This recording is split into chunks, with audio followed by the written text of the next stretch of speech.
Kult nogometne reprezentacije dokazan još jednom. Tmurno zagrebačko poslijepodne popravili su ovi kadrovi. Otvoreni trening, pokloni i brojnim navijačima koji nisu mogli do karte. To je najmanje što mi možemo napraviti za ljude koji sutra neće moći nažalost prisustvovati ovakvom događaju. A na konferenciji za medije podsjetnik na Beogradsko ljeto 1999. Ima još jedno jutro ispred nas.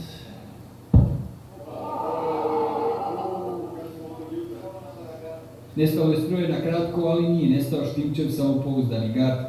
Gledajte, svi ste vi svjesni da i siguran sam da nema ovdje niko ko će reći da je Srbija bolja po igračima od Hrvatske. Kao momčad, svi ste vi svjesni da je Hrvatska bolja od Srbije.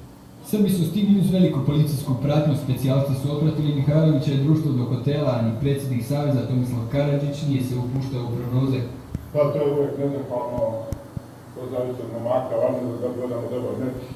Mi se nadamo dobrom rezultatu koji prijatno smo sreći. Mihajlović je ponudio svoju sliku dvoboja prije prvog slučaja u Zvižduka. U ovom trenutku reprezentacija Hrvatske bolje od naše reprezentacije iz više razloga.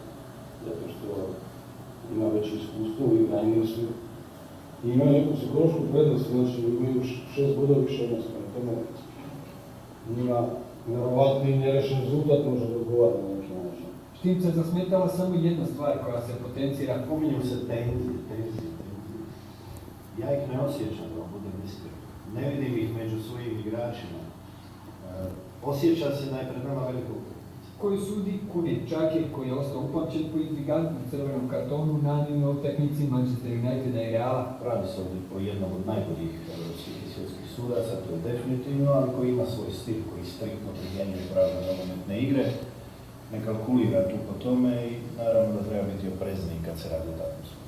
Svi se nadaju da se neće o Turčinu pričati nakon utakmice, što bi značilo ono što svi žele, igrači nogomet u prvom planu.